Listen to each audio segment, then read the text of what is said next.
Good morning. Class ninth के लिए history का थर्ड लेसन नाथसीवाद और हिटलर का उदय, इस टॉपिक के अंतर्गत हम लोग आज युद्ध का असर विषय पर चर्चा करेंगे। यानी कि प्रथम विश्व युद्ध के समाप्त होने के बाद इसका जो है यूरोप के ऊपर क्या प्रभाव पड़ा। इसको हम लोग एक प्रश्न के रूप में भी देख सकते हैं कि प्रथम विश्व युद्ध का यूरोप के ऊपर क्या प्रभाव पड़ा। तो अब आइए हम लोग इसके आंसर पर चर्चा करते हैं। पहली बात तो ये प्रभाव के रूप में अगर देखा जाए तो फर्स्ट वर्ल्ड वार ने पूरे यूरोप महादेश को साइकोलॉजिकल और इकोनॉमिकल दोनों के अकॉर्डिंग अगर देखा जाए तो एकदम से तोड़ करके रख दिया गया। यानी कि मनोवैज्ञानिक और आर्थिक दोनों तौर पे ये जो यूरोप के जो देश थे वह टूट चुके थे।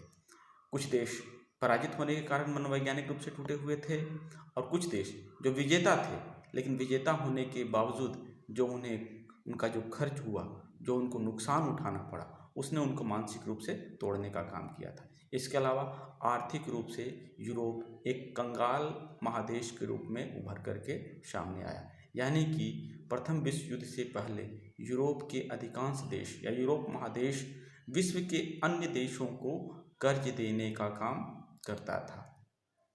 लेकिन युद्ध में इतना अधिक खर्च हुआ कि यूरोप के देशों को खुद युद्ध के लिए एवं अपनी अन्य ज़रूरतों को पूरा करने के लिए कर्ज लेना पड़ा। यानी कि यूरोप जो है प्रथम विश्व युद्ध के समाप्ति के होते होते एक कर्जदार महादेश के रूप में परिवर्तित हो गया। अब जो देश जीते उन लोगों ने अपनी ज़रूरत को पूरा करने के लिए, अपने खर्च का नुकसान की भरपाई करने के लिए उन लोगों ने वर्साई की संधि के माध्यम से वाइमर गणराज्य के ऊपर में जुर्माना लगाया। आपको बताया जा चुका है कि वर्साई की संधि के माध्यम से जर्मनी के ऊपर 6 अरब पाउंड का जुर्माना लगाया गया था। और ये जुर्माना भी क्या, आप इस चीज़ को देखिए कि जिस समय युद्ध प्रारंभ हुआ था उस समय वाइमर गणराज्य का कोई भी अस्तित्व नहीं था, बल्कि तत्कालीन समय में रूस में उस समय जर्मनी में राजतंत्रीय शासन व्यवस्था थी। और नवंबर 1918 में जब युद्ध समाप्त होने को था उसी समय वाइमर गणराज्य की स्थापना हुई। तो नवगठित वाइमर गणराज्य से जिसकी स्थापना हुए कुछ ही समय हुए थे, उससे यह भारी भरकम हर्जाना वसूल किया जा रहा था।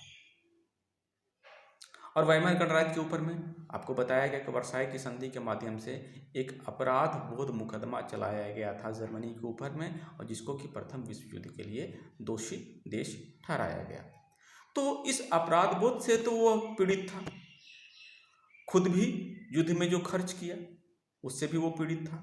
अब उसके बाद मित्र राष्ट्रों की खर्च को भरपाई करने के लिए उसको हर्जाना भी देना पड़ा। परिणाम क्या हुआ? एक तरीके से जब वाइमर गणराज्य के ऊपर में इस प्रकार की समस्याएं आई, परिणाम क्या हुआ कि तत्कालीन समय में वाइमर गणराज्य के जो विरोधी लोग थे, खास करके रूढ़िवादी लोग जो पुरानी व्यवस्था के पक्षधर थे, रूढ़िवादी लोगों ने वाइमर गणराज्य के ऊपर कई प्रकार के प्रश्न उठाने प्रारंभ किया। उन्हें नवंबर का अपराधी कह करके बुलाया जाने लगा। यहाँ पर आपको एक बात बता दें कि नवंबर का अपराधी प्रथम विश्व युद्ध में जब जर्मनी की हार हुई उस समय तक, यानी जब जर्मनी ने अपने आप को पराजित घोषित किया, उस समय वाइमर गणराज्य की स्थापना हो चुकी थी। तो जर्मनी के रूढ़िवादी लोगों ने यह कहते हुए कि जर्मनी के पराजय का जिम्मेदार वाइमर गणराज्य है, इसी उद्देश्य में उन्होंने वाइमर गणराज्य को नवंबर का अपराधी कह करके संबोधित किया। तो ये एक राजनीतिक और आर्थिक असर के रूप में देखा। एक तीसरे असर के रूप में देखा जाए, युद्ध के बाद आम जनता के अपेक्षा सैनिकों के जीवन को अधिक महत्व दिया जाने लगा, अधिक सम्मान दिया जाने लगा। यह प्रचार प्रसार किया जाने लगा कि यूरोप में एक सामान्य व्यक्ति, एक सामान्य कामगार होने की अपेक्षा एक सैनिक होना ज़्यादा बेहतर होना चाहिए। यही कारण से बताया गया कि पुरुषों जो होते, जो सेना के जो सैनिक जिनको बनना चाहिए, पुरुषों को आक्रामक होना चाहिए, ताकतवर होना चाहिए, उनके अंदर मर्दाना गुण होने चाहिए। ये सारी बातें कही जा रही थी। यानी कि पुरुषों को प्रोत्साहित किया जा रहा था कि आप सेना में भाग लीजिए, आप शक्तिशाली अपने आप को शारीरिक रूप से, मानसिक रूप से मजबूत कीजिए। इसके अलावा सैनिकों का महिमा मंडन किया जा रहा था, क्योंकि सैनिकों के द्वारा ही युद्ध होता है। ये बात अलग है कि सैनिकों का जीवन अत्यंत ही दयनीय था। बहुत विपरीत परिस्थितियों में, लाशों के बीच में उनको अपना जीवन जीना पड़ता था। पुलिस की गोली से, सैनिकों की गोली से युद्ध के दौरान कभी भी उनकी मृत्यु हो सकती थी, और उनमें से कई ने अपने साथी सैनिकों को मरते हुए भी देखा था। लेकिन इसके बावजूद सार्वजनिक जीवन में सैनिक होना एक सम्मान की बात माना जाने लगा। तो अन्य सारी चीज़ें सेकेंडरी हो गई, और जर्मनी में और यूरोप में एक सैनिक होना अच्छी बात माने जाने लगा। इसका नतीजा क्या हुआ कि एक तरीके से यहाँ पर जो लोग युद्ध की बात करते थे, जो लोग युद्ध की या रूढ़िवादी तानाशाहों की बात करते थे, जो कि इस तरह की व्यवस्था को अपने शक्ति के को बढ़ाने के पक्ष में थे, ऐसे लोगों को विशेष महत्व दिया जा रहा था। तो ये सारी परिस्थितियाँ प्रथम विश्व युद्ध के बाद उभर करके यूरोप में सामने आई। एक एक पॉइंट को हम लोग फिर से चर्चा करेंगे कि रूस मनोवैज्ञानिक एवं आर्थिक दोनों रूप से जो है पिछड़ गया। यूरोप एक खरीदार देश के रूप में उभर करके सामने आया। नवगठित वाइमर गणराज्य को हर्जाना देने के लिए बात किया गया। रूढ़िवादी लोगों के द्वारा उनको जो है नवंबर का अपराधी कहा गया। सामान्य जीवन की अपेक्षा सैनिक जीवन को अधिक महत्व दिया जाने लगा।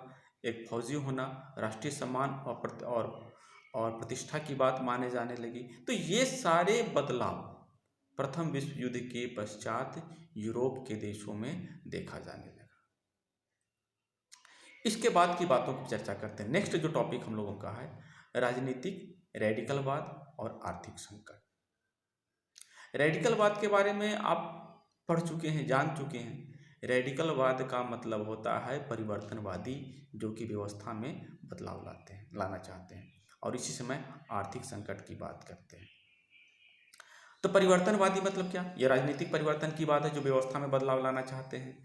तो जिस समय वाइमर गणराज्य की स्थापना हुई, यानी नवंबर 1918 ईस्वी में वाइमर गणराज्य की स्थापना हुई, उसी समय रूस के बोल्शेविक क्रांति पार्टी के तर्ज पर जर्मनी में एक स्पार्टकिस्ट लीग का गठन किया गया। यह स्पार्टकिस्ट लीग जो थी वह सोवियत संघ की व्यवस्था पर आधारित थी। बोल्शेविक संघ जैसी व्यवस्था को वो लागू करना चाहता था। यानी कि अब जर्मनी के शहरों में भी मजदूरों का और किसानों का सोवियत बनाया जाने लगा, और ये लोग जो है सोवियत संघ की शासन व्यवस्था को लागू करने के लिए पक्षधर हो रहे थे। अब एक तरफ स्पार्टकिस्ट लीग के लोग जर्मनी में सोवियत व्यवस्था स्थापित करना चाहते थे, तो इन्हीं के खिलाफ में वाइमर गणराज्य का स्थापना हुआ था। यानी कि हम लोग कह रहे जो जिस वाइमर गणराज्य की स्थापना हुई थी, उस वाइमर गणराज्य की स्थापना सोवियत शासन स्थापित ना हो, इसी उद्देश्य से की गई थी। और जब वाइमर गणराज्य का गठन हुआ, तो वाइमर गणराज्य के गठन होने के बाद वाइमर गणराज्य ने सैनिकों की मदद से जो स्पार्टकिस्ट लीग थी या सोवियत जो बनाया जा रहा था, मजदूरों का संगठन बनाया जा रहा था, उस संगठन को जो है इन्होंने जो है सेना की मदद से इनके विद्रोह को पूरे तरीके से समाप्त कर दिया।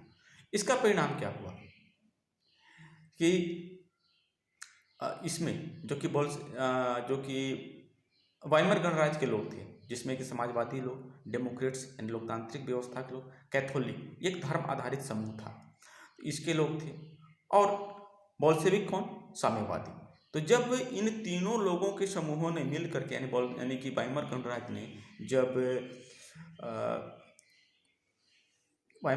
ने जब स्पार्टकिस्ट लीग जो कि बोल्शेविक व्यवस्था पर आधारित थी, उस व्यवस्था को दबाने का प्रयास किया, परिणाम क्या हुआ?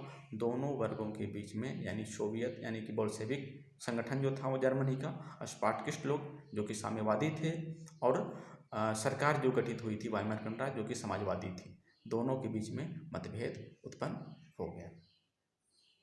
तो ये इस प्रकार का परिवर्तन देखने को मिल रहा था। और ये जो थे यानी कि जो साम्यवादी थे, जो कि शासन व्यवस्था में बदलाव लाना चाहते थे, इनके विचारों को और भी महत्वपूर्ण बल मिला और स्थिति 1923 के आर्थिक संकट से। आपको जैसे कि पहले बताया गया कि प्रथम विश्व युद्ध में जर्मनी जो है कर्ज लेकर के युद्ध में शामिल हुआ और उसके बाद वर्साई की संधि के माध्यम से बड़े पैमाने पर उसको 6 अरब पाउंड रुपए का हर्जाना उसको देना था। और इस स्थिति में क्या है कि कर्ज के और जुर्माने के बोझ के कारण जर्मनी की अर्थव्यवस्था ना तो कर्ज चुकाने ना ही हर्जाना देने की स्थिति में थी। परिणाम क्या हुआ, जर्मनी ने कर्ज और हर्जाना दोनों देने से मना कर दिया। तो इस परिस्थिति में जब जर्मनी ने कर्ज चुकाने से और हर्जाना देने से मना कर दिया तो फ्रांस ने इसका विरोध करते हुए जर्मनी का रूर क्षेत्र जो कि कोयला उत्पादन का क्षेत्र था उस क्षेत्र पर अपना कब्जा कर लिया।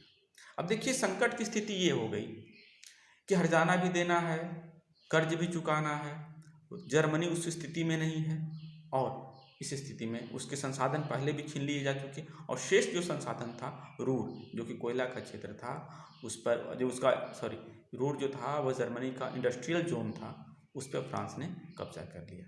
इस परिस्थिति में फ्रांस के खिलाफ जर्मनी ने यानी कि वाइमर गणराज्य ने निष्क्रिय प्रतिरोध की योजना बनाई। निष्क्रिय प्रतिरोध क्या होता है?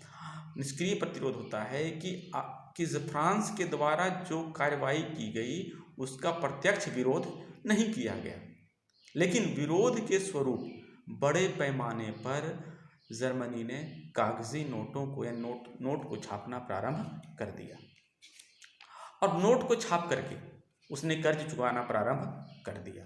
अब स्थिति ये थी कि जर्मनी कर्ज चुका तो रहा था लेकिन उस नोट की कोई वैल्यू नहीं थी क्योंकि जर्मनी का स्वर्ण भंडार खत्म हो चुका था।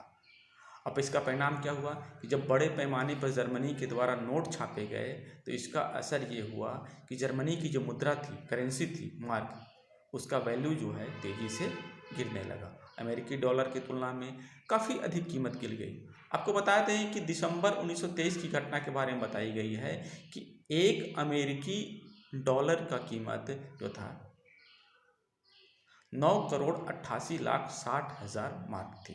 ठीक है, एक अमेरिकी डॉलर का कीमत 9,88,60,000 मार्क, यानी कि करोड़ों रुपए के कीमत में अंतर दोनों को देखने को मिला। इस परिस्थिति में क्या हुआ, जर्मनी में अति मुद्रास्फीति की स्थिति उत्पन्न हो गई। अति मुद्रास्फीति क्या होती, यानी कि कहिए कि जर्मनी में अगर $1 के किसी वस्तु को खरीदना है तो 9,88,60,000 रुपये खर्च करना होगा। इसी स्थिति को दिया गया अति मुद्रास्फीति, यानी कि जब कीमतें अत्यधिक बढ़ जाती है तो उसको अति मुद्रास्फीति की स्थिति कहा जाता है। तो ये अति मुद्रास्फीति की स्थिति उत्पन्न कैसे हुई, जर्मनी के द्वारा बड़े पैमाने पर कागजी मुद्रा को छापने के कारण। अब जर्मनी को इस संकट से निकालने के लिए अमेरिका आगे आया और उसने डॉब्स योजना की शुरुआत की। इस योजना के तहत जर्मनी की कोशिश की गई जर्मनी के आर्थिक संकट को दूर कर दिया जाए। इसके लिए क्या किया गया, हर्जाने की जो रकम थी, जो राशि थी, उसको फिर से तय किया गया। तो ये टॉपिक है।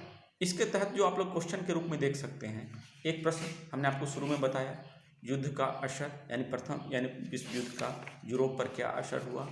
दूसरा जो है स्थिति जो हुआ, आप देख सकते हैं कि जर्मनी में अति मुद्रास्फीति की स्थिति क्यों उत्पन्न हुई। इन दोनों टॉपिक पर नेक्स्ट जो टॉपिक है मंदी के साथ, उस पर हम लोग अगले टॉपिक पे चर्चा करेंगे।